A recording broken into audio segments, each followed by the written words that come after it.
mana. Nah, kenapa kemudian harus dengan Islam? Karena kita sebagai seorang muslim juga yakin bahwa Islam itu mengatur seluruh aspek kehidupan, termasuk di dalamnya ekonomi. Ekonomi Islam, ekonomi syariah. Cuman ekonomi Islam, ekonomi syariah ini tidak akan mampu mewujudkan tujuannya, yaitu kesejahteraan, kebahagiaan, kemakmuran, kalau tidak didukung oleh politiknya. Maka ekonomi Islam yang tidak didukung dengan politik ekonomi itu hanya akan menghancurkan harapan-harapan hampa juga, itu kan. Kenapa? Karena akhirnya seolah-olah ekonomi Islam itu berada di awang-awang. Kalaupun ada diterapkan, pasti itu yang dikonversi atau disesuaikan dengan kapitalis. Maka muncullah, nanti saya tunjukkan ekonomi Islam ala kapitalis, gitu kan. Nah, kalau kita lihat ini sebenarnya prinsip kita, ya, apa sih sebenarnya sistem ekonomi Islam? Dari sini kita bisa memahami sistem ekonomi Islam itu sebenarnya aturan Islam, syariat Islam, gitu kan. Syekh Taqiyuddin An-Nabhani dalam kitabnya Sistem Ekonomi Islam menyebutkan bahwa ekonomi Islam itu adalah sekumpulan hukum syara yang mengatur dan menyelesaikan masalah hubungan manusia dengan kekayaan, dan itu terkait dengan 3 hal: pengaturan kepemilikan, pengelolaan kepemilikan, dan distribusi kekayaan. Nah, ini kemudian perlu diatur untuk mewujudkan tujuan sistem ekonomi Islam 2. Ya. Yang pertama, menjamin setiap individu terpenuhi kebutuhan pokoknya dan membantu setiap individu untuk memenuhi kebutuhan sekunder dan tersier. Di dalam Islam tidak dilarang kaya, tidak dilarang punya mobil lebih dari 1, dibolehkan punya istri 4, ya kan? Tapi ya, yang penting basic need itu wajib dipenuhi oleh negara. Yang bawah ini istilahnya ikhtiar individu masing-masing sesuai dengan kemampuannya. Tapi yang poin pertama itu adalah setiap individu itu wajib dijamin kebutuhan dasarnya. Ya. Kalau sekarang kan enggak, gitu kan. Tadi sudah digambarkan bagaimana kesengsaraan dan kerusakan akibat sistem kapitalis dan baik ekonomi maupun sistem politiknya.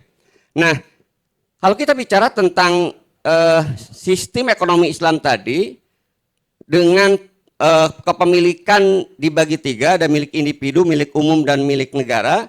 Semuanya kemudian yang 2 ini dikelola oleh negara. Nah, ini yang sekarang kita saksikan dengan free will tadi, kata Ustadz Ishak, Bung Ishak, itu kan mengakibatkan monopoli dan eksploitasi sumber daya alam kita yang begitu luar biasa hanya untuk kepentingan segelintir orang. Sampai laut juga disertifikat, sungai juga katanya sudah disertifikat, kata KDM, gubernur saya di Jawa Barat, ya kan. Nah, tinggal udara juga mungkin sudah dikapling juga, gitu kan. Nah, tapi di dalam sistem ekonomi Islam ini semua kepemilikan tadi, yang 2 ini, kepemilikan umum dan negara, itu dikelola oleh negara. Nah, tapi Islam tidak memberantas, ya, membatasi kemudian individu. Maka ada kekayaan-kekayaan alam yang tidak masuk dalam kategori milik umum, itu boleh kemudian dimanfaatkan sebesar-besarnya oleh individu. Termasuk sebenarnya di kepemilikan umum pun, manfaat barang dan jasanya itu dirasakan dan didapatkan oleh individu. Nah, ini semua dikelola. Nah, masuklah semuanya itu nanti ke sentral pengaturan ekonomi Islam dalam konteks mewujudkan kesejahteraan rakyat, yaitu yang disebut dengan Baitul Mal. Nah, ini sehingga ketika bicara Baitul Mal, kita bicara politik ekonomi Islam. Ya, kenapa? Karena kalau kita bicara politik ekonomi Islam, ujungnya 2. Ya, tadi ya ini tujuannya. Nah, itu akan melahirkan kebijakan keuangan publik. Bagaimana mewujudkan sebuah sistem yang menjamin kebutuhan sandang, pangan, dan papan, dan memberikan dukungan, ya, rakyat untuk bisa hidup lebih dari sekedar hanya pemenuhan kebutuhan pokok. Maka itulah yang kita sebut dengan politik ekonomi Islam, yang itu diwujudkan oleh negara dalam bentuk kebijakan keuangan publik. Sekarang alhamdulillah kebijakan keuangan publik sudah mulai dikaji, maksudnya keuangan publik Islam, walaupun ini juga masih distorsi. Kebetulan ada rekan saya yang kuliah S2, S3 di UI, gitu kan, mengkaji keuangan publik Islam, cuman sayang fokusnya itu masih urusan zakat, infak, sedekah. Keuangan publik, sebenarnya kalau kita bicara keuangan publik, dalam perspektif kapitalis, itu kan berbicara terkait dengan sumber pendapatan APBN. Nah harusnya kalau bicara terkait dengan keuangan publik Islam, itu juga berbicara bukan hanya sekedar zakat, infak, sedekah, tapi berbicara terkait dengan dari mana negara mendapatkan dana untuk mewujudkan tujuan politiknya. Nah ternyata kalau kita lihat, Islam sudah mengatur ketentuan ini ya, baik ngatur terkait dengan pendapatan maupun belanjanya gitu kan. Nah, yang disebut dengan Baitul Mal tadi ya. Maka di dalam Islam negara akan membentuk Baitul Mal. Ini merupakan sentral ya. Sentral kebijakan ekonomi ya. Itu kemudian ada di Baitul Mal. Cuman sekarang terjadi distorsi dalam sistem ekonomi kapitalis ya. Baitul Mal dalam sistem Islam merupakan lembaga ekonomi negara, sekarang disudutkan ditempatkan dalam sistem ekonomi kapitalis. BMT itu lembaga keuangan level kecamatan gitu kan. Bahkan mungkin RT itu kan. Baitul Mal wa Tamwil. Padahal di dalam Islam Baitul Mal itu adalah pusat untuk mengatur semua kebijakan yang terkait dengan ekonomi. Nah, siapa yang mendalikannya? Ya, itu negara di bawah kepemimpinan seorang khalifah ya. Jadi khalifah berdasarkan syara diberikan kewenangan untuk mengelola Baitul Mal. Khalifah juga sebagai kepala negara tidak wajib membuat anggaran tahunan. Kenapa? Karena semuanya sudah ditentukan oleh syara ya, syariat Islam. Baik. Nah, ini beberapa ketentuan pokok terkait dengan Baitul Mal. Posisi Baitul Mal itu tempat menghimpun harta negara baik pendapatan maupun belandanya. Dikelola dengan paradigma riayah, bukan paradigma bisnis. Kita kan sekarang mengelola APBN paradigmanya bisnis. Makanya subsidi itu sesuatu yang dihindari. Ya. Kenapa? Karena hubungan negara dengan rakyat bukan hubungan riayah, hubungannya bisnis. Yang dihitungnya itu untung rugi terus itu kan. Maka selalu waduh kalau rakyat dikasih subsidi terus katanya membebani negara dan tidak mandiri. Makanya kan dibalas oleh rakyat juga. Kalau negara mungut pajak terus juga nanti tidak mandiri gitu kan. Harusnya kan pajak juga nggak boleh dipungut ya kan. Nah, yang ketiga menariknya, sistem Baitul Mal ini sentralisasi dalam kebijakan, desentralisasi dalam pengelolaan. Tadi kekayaan alam yang ada di Papua yang luar biasa, yang beliau sampaikan itu, kebijakannya sentral dari pusat. Tapi pengelolaannya itu ada di daerah. Artinya apa? Kalau daerah belum terpenuhi, jangan dulu disetorkan ke pusat. Itulah yang dilakukan oleh Umar bin Khattab ketika dia menerima setoran, ya, zizyah maupun setoran yang lainnya. Pertama kali pertanyaannya itu apa? Yang kamu setorkan ini cukup banyak. Apakah rakyatmu kepada gubernurnya itu sudah hidup sejahtera belum? Kalau belum jangan setorkan dulu gitu kan. Artinya apa? Jadi dengan sentralisasi ini tidak dikeruk ke pusat gitu kan. Tapi pengelolaan memang secara tersentral. Kenapa? Karena sistem khilafah itu menggunakan sistem politiknya itu kesatuan, bukan federasi atau menggunakan negara bagian. Nah, khilafah ini kalau kita lihat konteks Islam itu sudah lengkap struktur khilafah ya. Yang di dalamnya ada Baitul Mal. Jadi kalau ada tokoh umat yang merasa tokoh atau pejabat pernah dengan sombongnya dia mengatakan, saya sekarang jadi pejabat. Kalau ada sistem politik Islam yang baku, bawa ke saya. Tapi saya yakin itu tidak ada. Itu kata dia gitu kan. Itu ngajinya kurang jauh gitu kan. Kurang dalam gitu kan. Padahal kalau kita lihat, ini salah satu kitab ya. Ini lengkap. Ini bukan karangan saya atau bukan karangan juga pengarang kitab ini. Ini sumbernya itu Wahyu Al-Quran. Ada kitab yang secara lengkap menjelaskan terkait dengan struktur negara khilafah. Yang di dalamnya tadi ada di sini itu Baitul Mal. Nah, begitu juga ketika berbicara tentang Baitul Mal, ini juga strukturnya juga lengkap gitu kan. Pengurusannya. Baik yang terkait dengan pendapatan negara maupun juga pengeluaran negara. Dan kitab yang membahas ini juga sudah sangat komprehensif. Dan ini juga sama. Ini juga didukung oleh dalil-dalil Al-Quran maupun sunnah Rasulullah SAW. Walaupun sebagian ada ijtihad. Dan kita pahami kan konteks ijtihad itu bukan pendapat individu. Ijtihad itu adalah istimbat hukum syara, sehingga hasil ijtihad itu ya hukum syara gitu kan. Nah ini yang harus kemudian juga dipahami gitu kan. Nah ini juga lengkap. Nah dengan dua tadi kita bisa lihat sistem politiknya. Nah ini kebijakan pendapatannya ya. Dalam Islam tanpa pajak, karena diharamkan di dalam Islam, hadisnya jelas, la yadkhulul jannah sahibu maksi. Tidak akan masuk surga penguasa yang menjadikan pajak sebagai sumber utama pendapatan. Dalam hadis lain itu dengan anar itu kan. Sahibul maksi finnar, pemungut pajak di neraka. Itu artinya apa? Ancaman yang luar biasa, gitu kan? Di sisi lain, kalau tidak dari pajak, pertanyaannya itu dari mana? Negara akan mendapatkan dana, sementara tanggung jawab negara itu tadi menjamin kebutuhan pokok individu, sandang, pangan, dan papan. Nah ternyata Islam telah memberikan solusi ini. Salah satu sumber pendapatan terbesar, walaupun nanti kita akan tunjukkan sumber pendapatan APBN atau Baitul Mal itu sangat banyak. Kalau dalam kapitalis kan cuma 3 ya, pajak, utang, baru sedikit SDA. Indonesia hari ini APBN dari 3.600 triliun hampir 80% lebih dari pajak. Sisanya dari utang, bagian kecilnya baru dari sumber daya alam. Itu pun bagian besar pajaknya bukan hasilnya. Nah dividen itu kan. Oke, ini dalil-dalilnya saya kira sudah tidak perlu saya tunjukkan lebih rinci lah nanti bagian diskusi atau kajian lebih lanjut. Nah ini ada 12 sumber pendapatan APBN dalam sistem ekonomi Islam. Dan paling bawah, ini ada yang mirip dengan pajak, itu dzaribah. Dan walaupun namanya mirip, sering dikatakan dengan pajak, esensinya jauh ya.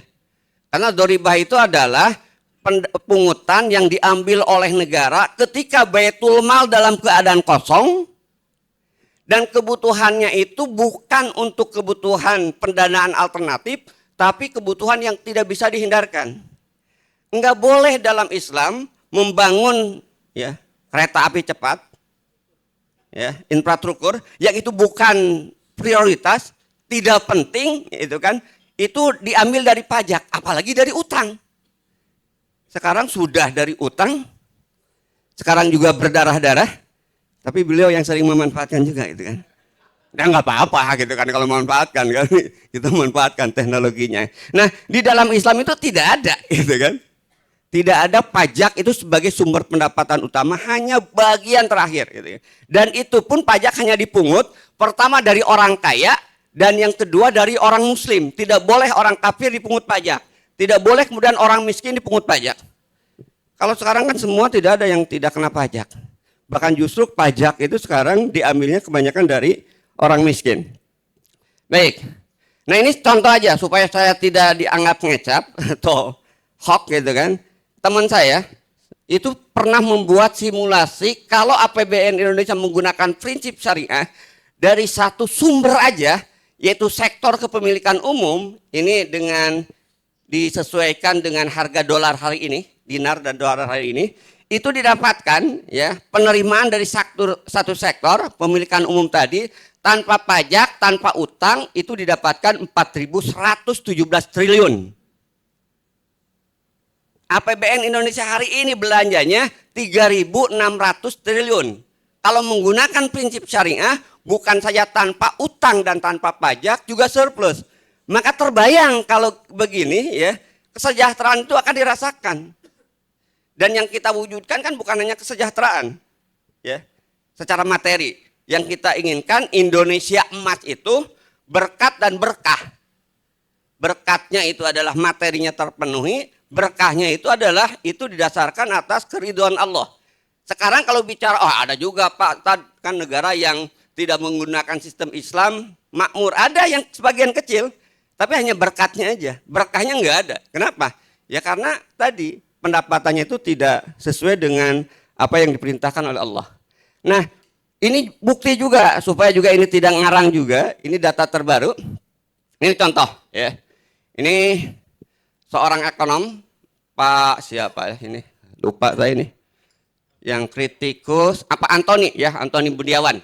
Dia menyebutkan ini ketika terjadi krisis itu dari hasil batu bara, ya ekspor batu bara itu didapatkan selama 6 bulan aja, itu nilainya ekspor batu bara itu 431 triliun. Ini baru batu bara yang negara hanya memiliki 10% kurang lebih, sisanya itu swasta. Kemudian ini sempat heboh karena dibanggakan oleh Mulyono itu kan, karena dengan hilirisasi katanya kita sudah bisa mengelola nikel ya. Bukan hanya diekspor itu bahan bakunya aja, sudah ada hilirisasi dalam bentuk pembuatan smelter. Tapi siapa yang menikmati? Rekannya Mulyono, Cina gitu kan. Kenapa? Karena 450 triliun dari nikel ini siapa yang menguasai? Cina juga.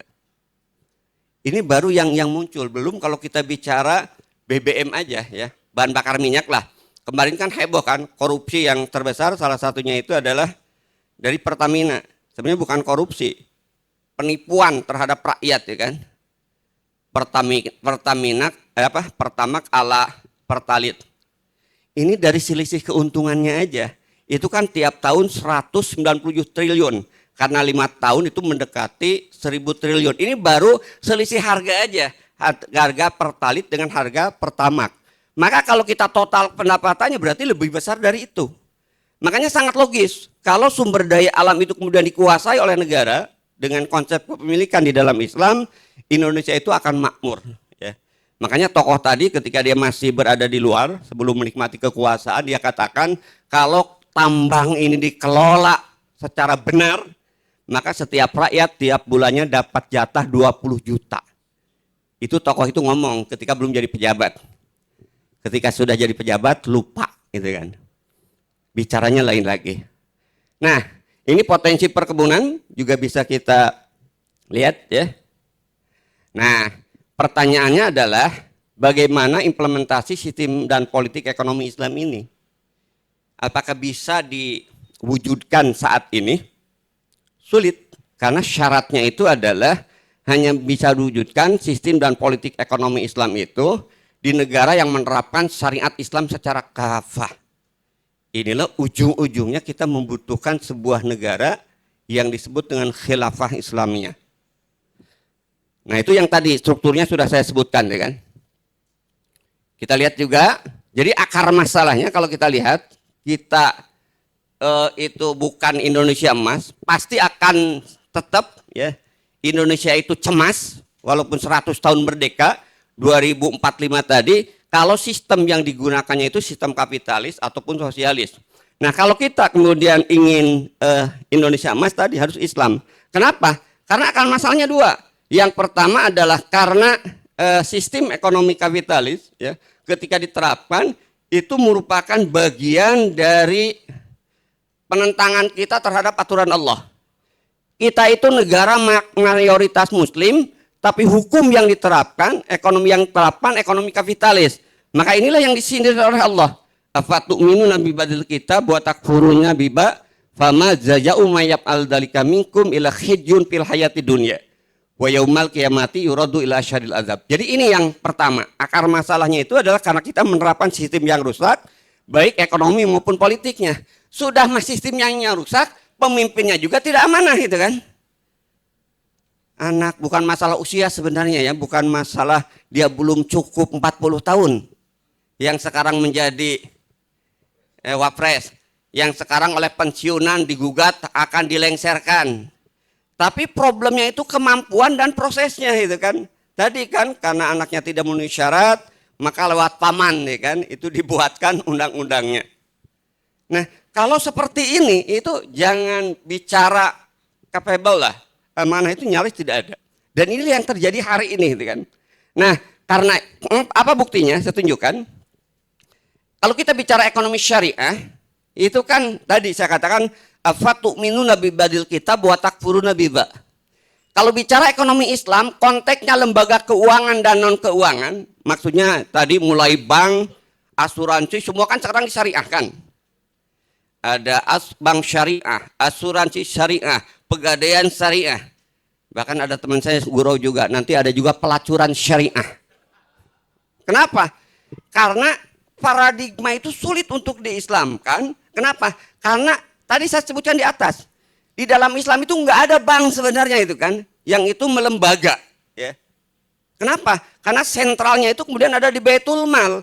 Maka ketika kemudian kita mengislamkan bank, maka paradigma kapitalisnya itu nggak bisa lepas itu kan. Makanya kalau saya sering sampaikan, bank syariah itu sekarang ketika diterapkan dalam sistem ekonomi kapitalis, itu jadinya bank syariah. Jadi syariahnya itu abal-abal bahasa saya itu kan. Masih banyak yang menyimpang. Walaupun tentu kita harus dukung semangat syariahnya itu kan. Dukungan kita ya tadi agar bank syariah itu harus betul-betul menjalankan sesuai dengan syariah. Nah ini pasti akan dimanfaatkan. Ya, akan didukung. Tapi kalau sudah bicara ekonomi Islam, sistem ekonomi Islam dalam konteks ekonomi Islam kafah dan politik ekonomi Islam, maka ini tadi sekarang itu akan dianggap radikal dan bahkan akan dikriminalisasi. Apa buktinya? Kita lihat. Ini didukung sampai visi 2025, dilanjutkan visi emas 2045 tadi. Pemerintah itu ingin tahun ini berarti ya, saya nggak tahu udah tercapai atau belum, Indonesia harus menjadi pusat ekonomi Islam dunia. Apa yang disebut dengan pusat ekonomi Islam dunia tidak lain adalah lembaga keuangan terbesar di dunia. Bukan pengelolaan sumber daya alam sesuai dengan syariat Islam. Jadi ekonomi Islamnya itu hanya parsial dan ini didukung. Tapi kalau sudah bicara terkait dengan sistem ekonomi Islam dalam bingkai khilafah yang merupakan solusi ekonomi global seperti yang tadi disebutkan pemaparannya oleh Ustadz Ishak dan Ustadz Wahyudi, ini yang saya katakan pasti ini nggak akan disetujui, dikriminalisasi. Ini contoh aja buktinya. Salah satu yang bicara mantan pejabat juga, dia bilang gitu kan, gerakan radikal pro khilafah ancaman bagi Indonesia. Kenapa? Karena tadi kalau bicara ekonomi Islam yang diwujudkan dalam bentuk sistem politik Islam, di mana pelaksananya adalah seorang khalifah yang akan terancam, kata Ustaz Wahyu tadi, itu adalah para oligarki, para kapitalis. Ya dalam Islam proyek strategis PIK 2 itu sekarang itu kan esensinya penyerobotan dan penjarahan milik umat, milik umum. Mana ada laut kemudian dipagar. Dan tadi kata Ustadz Wahyudi itu kan, itu didukung oleh ulama. Ulama sunya mengatakan bahwa apa yang dilakukan oleh PIK 2 itu implementasi dari hadis Rasulullah, Ihyaul Mawad katanya. Itu ulama yang hadisnya benar gitu kan, tapi maknanya itu pakai nafsu. Kenapa? Karena di belakangnya itu ada rupiah barangkali itu kan. Cuman kita nggak tahu ya. Baik, jadi saatnya berubah. Kemana arah perubahan kita? Berapa menit ini kan? Oh 5 menit, oke bisa lah. Nah solusinya ya tadi karena problemnya itu adalah di Islam parsial, maka solusinya penerapan syariat Islam secara kafah. Karena ini memang perintah Allah, ya ayyuhalladzina amanu udkhulu fis silmi kafah, dan yang kedua pemimpin yang adil dan amanah. Nah, syarat perubahan itu ada 4. Nah, yang agak sulit itu sebenarnya di poin yang kedua ini, bukan sulit ya, lama ya. Sampai tadi kan tokoh itu mengatakan nggak ada di dalam sistem Islam itu sistem politik yang baku. Kenapa? Ya karena dia nggak ngajinya itu hanya tadi, saya nggak tahu di bab politik ya, itu ngajinya di bab sampai mana itu kan. Jadi akan terjadi perubahan, memahami fakta yang rusak, memahami solusi terhadap fakta yang tersebut, harus juga paham metode perubahannya, dan ini harus ada kelompok yang berjuang untuk merubah tadi ya. Nah disinilah forum tokoh umat yang kita butuhkan dari panjenengan semua, para kiai, para ustadz, para tokoh, itu di sini. Menjadi bagian yang berjuang untuk ya menyampaikan kepada umat bahwa sistem sekarang sistem yang rusak, solusinya Islam, metodenya itu adalah metode yang dicontohkan oleh Rasulullah. Karena perubahan itu adalah dakwah. Dakwah itu adalah kewajiban yang sudah dicontohkan oleh Rasulullah metodenya. Nah, kalau ini kemudian terpenuhi insya Allah ya, Indonesia emas akan terwujud. Nah, kita jangan berkutat ini aja. Ini analogi sederhana saya kan. Ini sistem yang rusak ya. Ini sistem yang ideal ya. Kemudian bagaimana cara merubahnya? Gimana cara merubahnya para Tariden? Tokoh. Apakah ini terus dirubah, ini di servis terus? Nggak mungkin diganti, dibuang gitu kan, nggak bisa. Kemudian kita, makanya dalam bahasa perubahan nggak bisa reformasi sekarang itu. Karena kalau reformasi diganti komponen-komponennya aja, ini sudah nggak bisa itu kan. Apalagi fokus kita itu selalu ya, tiap 5 tahun itu hanya mengganti orangnya. Mengganti ininya bahasa saya, nah ini.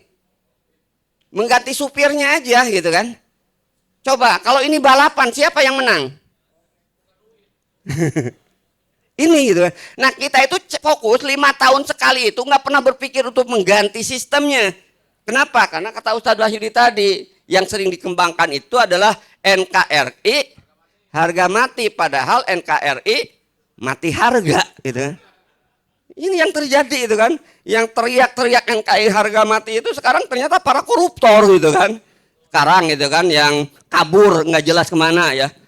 Menteri ya, nggak saya sebutkan mantan menterinya, dulu dia paling terdepan yang mengatakan bahwa gerakan khilafah radikal saya akan membunuhnya, luar biasa itu. Ternyata dia sekarang kabur itu kan. Kenapa? Karena koruptor gitu kan. Oke. Baik. Nah, ini terakhir, ini kabar baik dan kabar buruk. Kabar baiknya ya, para tokoh nggak usah takut lagi bicara khilafah. Siap nih bicara khilafah? Kenapa? Prabowo aja sudah muji-muji khilafah. Iya kan? Ini presiden. Jadi kalau kita kemudian takut bicara khilafah, nggak ada, bukan zamannya lagi. Kenapa? Karena Prabowo aja sudah mengidolakan ya, dan sudah menyatakan bahwa ini ya, pidato beliau di salah satu kesempatannya itu kabar baiknya. Cuman kabar buruknya yang terakhir kemarin tanggal 26 April di Turki dia pidato gitu kan, bahwa idola dia itu Kemal Atatürk, dan yang kedua tapi dia sebutkan juga Mehmet. Pertanyaannya, ketika dia menjadikan dua idola ini kan, antara bahasa saya itu antara setan gitu kan, Fir'aun gitu kan, dengan kemudian orang saleh bertumpu pada diri seseorang, sebenarnya yang benarnya dia itu jati dirinya yang mana gitu. Bingung kan? Ya. Tapi minimal dengan kondisi ini yang ingin kita ambil adalah kita tidak takut lagi bicara khilafah, karena presiden juga sudah bicara khilafah dan dia juga menyatakan bahwa khilafah Utsmani selama kurang lebih ya 600 tahun mampu mewujudkan kesejahteraan dengan sistem pemerintahan yang adil, yang dengan keadilan itu kemudian bisa mesejahterakan masyarakat. Jadi kalau ada yang kemudian mengatakan khilafah itu adalah yang harus dikriminalisasi, presidennya dulu harus dikriminalisasi. Betul?